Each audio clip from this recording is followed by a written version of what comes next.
Então, depois de entender como funciona o campo magnético em um fio, a gente precisa evoluir um pouquinho nessa ideia. Por quê?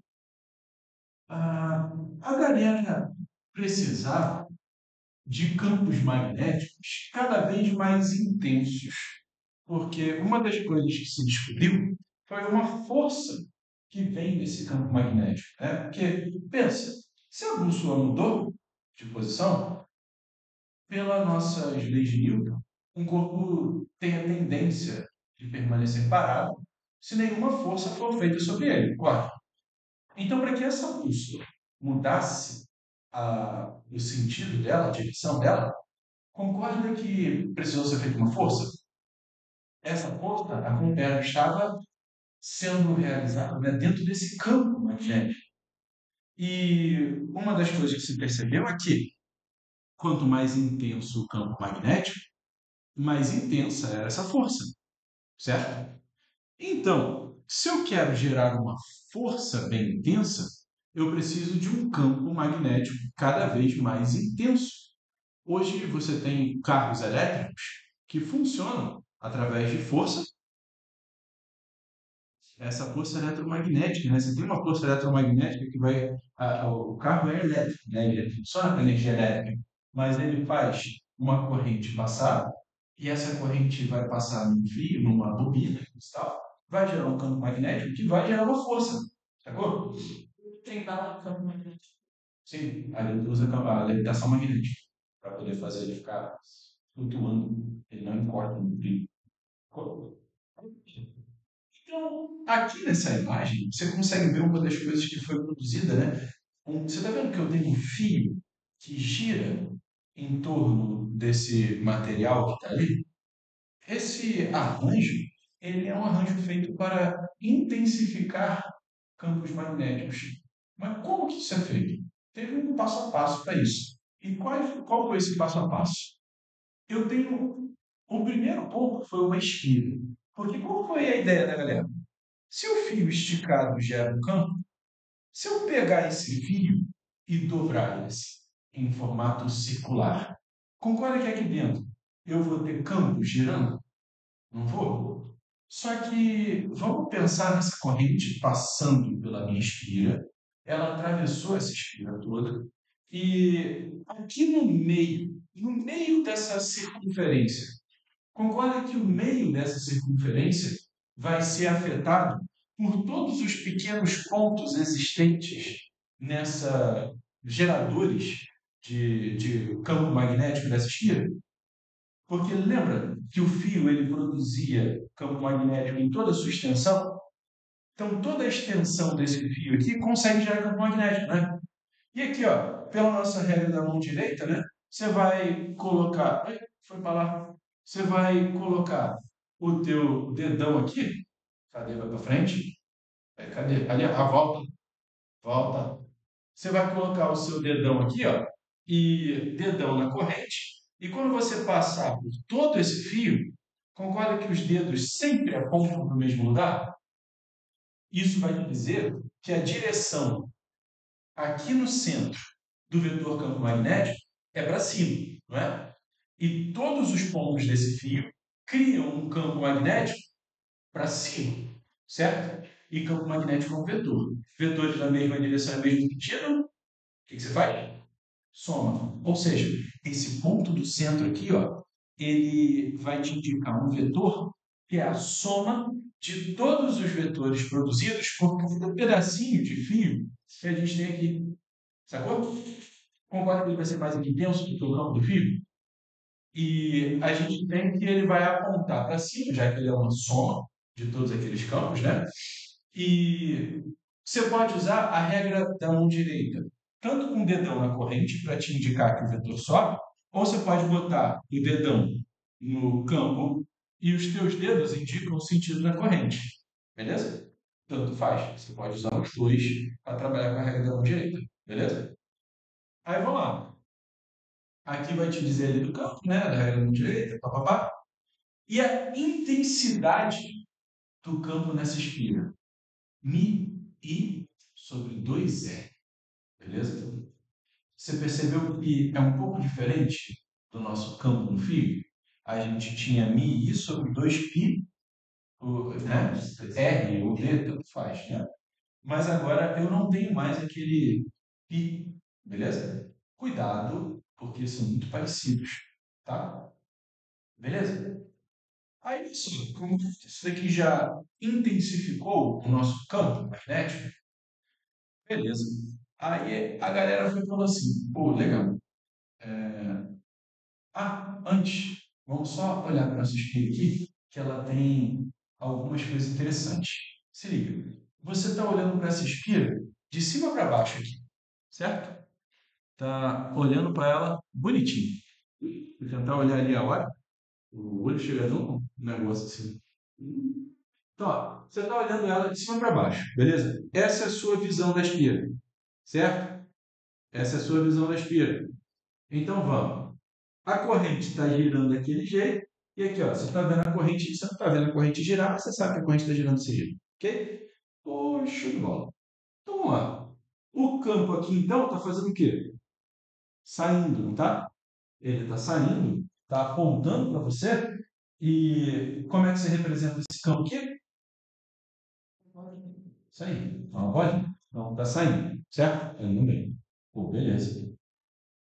E aqui, ó, eu tenho a minha espira girando no sentido anti-horário, não é isso? E no sentido anti-horário, no anti eu não tenho um Nzinho, quer dizer que esse cara aqui é o norte da minha espira. Pô, sério, mas é porque tem um N aí? Não. Porque lembra que o campo sai do norte e entra no sul?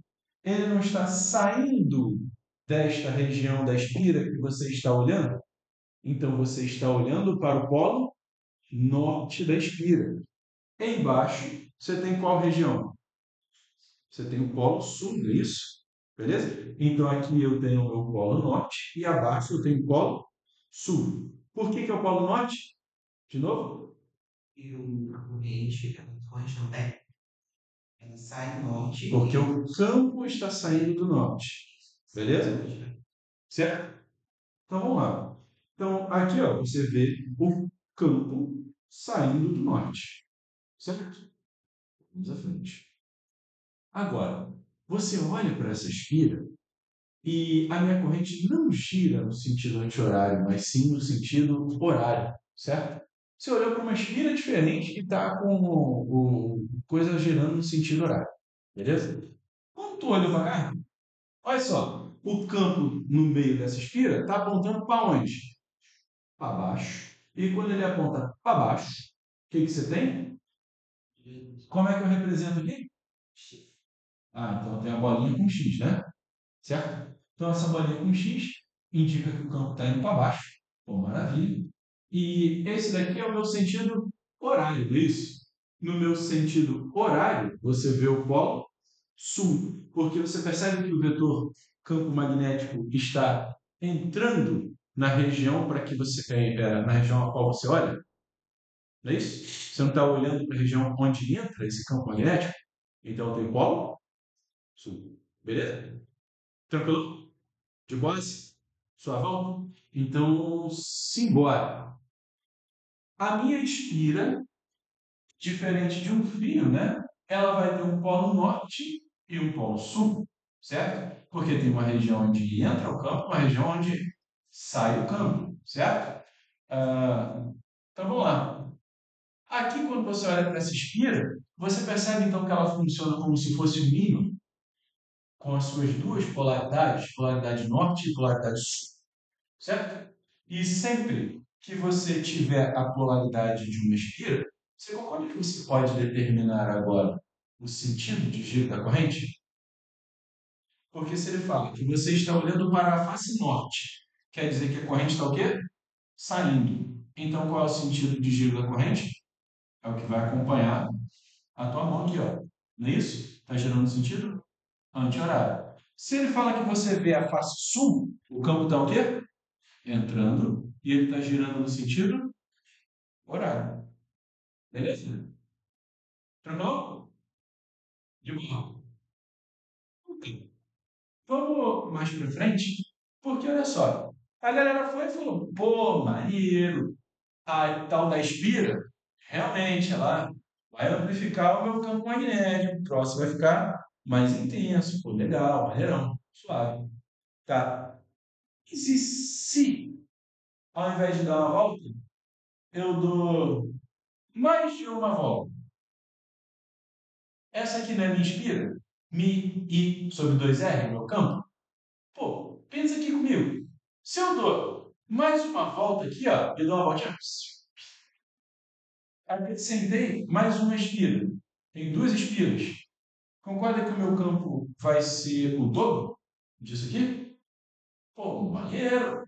Ajudou, hein? Então, se eu pego mais uma espira, concorda que o meu campo vai ficar três vezes aquilo lá e vai crescer ainda mais? Vamos ver um jeito de intensificar ainda mais esse campo, né? Eu consigo ir colocando espiras, ó, e aqui eu vou formar uma parada chamada bobina. O que vai ser a bobina? Ela vai ser a união de várias espiras, de N espiras, porque eu só posso colocar 5?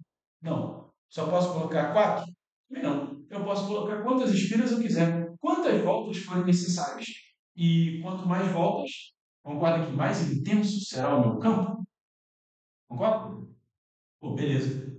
Então eu tenho aqui, ó, uma equação que vai mostrar para a gente o campo magnético no centro da bobina chata. Essa é uma tal de bobina ou bobina chata, beleza? Ela vai ser N, que é o número de voltas ou o número de espiras, certo? Vezes μ sobre 2R, que é a forma de determinar o campo magnético de uma espira, certo? Beleza? Posso seguir em frente? Pode mesmo? Pode mesmo? Então tá bom. Vou seguir em frente então. Então vamos lá. E agora eu tenho o meu solenoide. O que é o solenoide? Tu pegou aquela bobina, né? Aquela bobina lá que estava com as espiras tudo bonitinho, ela já estava te dando um campo magnético maneiro, um campo magnético mais alto, legal. Só que aí veio alguém e teve uma ideia. Eu vou pegar esse troço aqui e vou enrolar, vou enrolar. Enrolei a beça, enrolei para dentro. E tem aqui uma certa distância dele, certo? Enrolei esse troço aqui. Agora, eu tenho várias espiras ali, um monte. E o fio de entrada de corrente e o fio de saída da corrente, eles estão distanciados a uma distância D. E aqui no meio, eu vou colocar um pedaço de metal. Pois, por quê? Porque lembra que quando você colocava um pedaço de metal sob a influência de um campo magnético, os pequenos, os pequenos formadores de campo magnético, né, aquelas pequenas agulhinhas que a gente tira dentro, os fios elétricos, ele meio que se alinhavam. Então, se eu colocar esse cara aqui dentro desse meu solenoide e passar uma corrente por ele, essa corrente vai gerar um campo magnético, de acordo com a regra da mão direita, não é isso? Entrando ali, ó, e esse campo magnético que entra nesse objeto de metal vai alinhar as partículas formadoras de campo, né? E vai gerar um campo ainda mais intenso. Eu tenho então um solenoide que agora tem campo saindo de um lado e entrando do outro. Você percebe que enquanto isso aqui estiver ligado, ele vai alinhar os pintos elétrons do metal e ele se comporta como se fosse um ímã. É o tal do eletroímã, porque ele só é gerado enquanto tem corrente elétrica. E se eu desligo essa corrente elétrica, o que acontece com ele?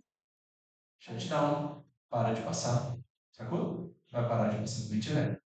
Entendeu? Só entendi esse perfil da corrente, o que você falou da regra da mão direita. Vamos lá, professor. Vamos voltar para cá. Está vendo que a corrente entra nesse fio e vai dando volta por trás do solenoide e agora pela frente. Trás e pela frente. Trás e pela frente. Está vendo? Concorda que o sentido de giro dele é esse aqui, ó? se esse aqui é o meu solenoide, e olha que a corrente está girando assim, então o campo está apontando para onde? Para frente, concorda? Se o campo aponta para frente, as linhas de indução não estão funcionando assim, certo? A corrente está passando pelo. Está passando pela frente, ó. Ela entra aqui pela frente, por esse fio aqui pela frente, e depois ela passa por trás. Aqui, melhor, se a gente pegasse isso aqui, ó, pegar aqui esse,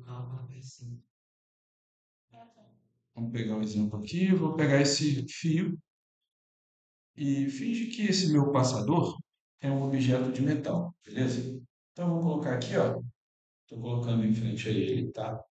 E vou pegar esse fio e vou dar algumas voltas, tá vendo? Peguei essas voltas aqui, estou dando a volta no fio, e está aqui, ó, o solenoide, certo? A corrente entra aqui, ó, não é? Então aqui, ó, os dedos vão junto com a corrente, certo? Mas não dedão. Pode ser também. Ó, se você colocar o dedão na corrente, o campo está fazendo o quê? Entrando dentro do solenoide, não é isso? Ou você pode botar os dedos na corrente e o dedão está apontando o campo. Tanto faz. Ou um ou outro, certo? Beleza, né? Deu para entender? Posso para frente? Pode mesmo? Então tá bom. Então vamos lá. Então aqui, ó, esse nosso solenoide vai ter um polo norte e um polo sul. Por quê? Eu tenho uma região de saída das linhas de indução e tenho uma região de entrada das linhas de indução. Sai e entra no canto, certo? Beleza? Até aqui, tudo bem? Tudo bem mesmo? Então vamos lá para frente. Esse cara aqui, então, se comporta como o tal do eletroímã, né? Ele só funciona enquanto está ligadinho ali, né? E como que eu calculo o campo magnético dele? μNI sobre D. Onde esse μ é aquela mesma constante, né, que a gente havia falado no início. N é o número de espiras. Você percebe que quanto mais espiras, mais intenso é o campo. I é a corrente que passa por essas espiras.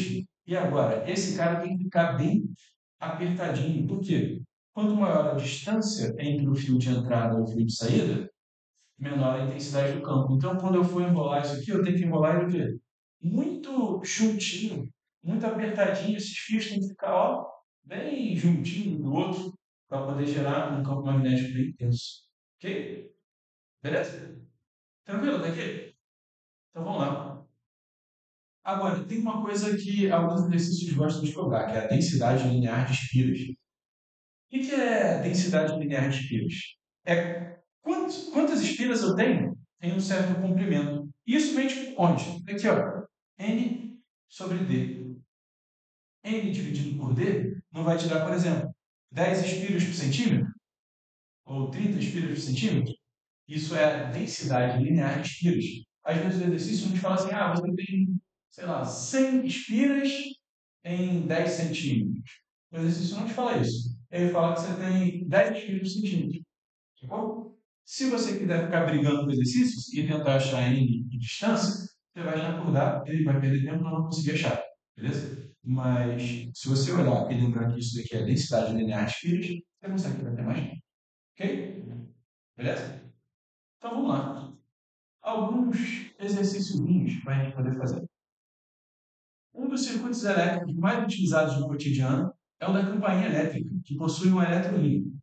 Quando está em funcionamento, tem-se um exemplo de corrente magnética produzindo campo, corrente elétrica produzindo campo elétrico, campo magnético produzindo corrente elétrica, e aí?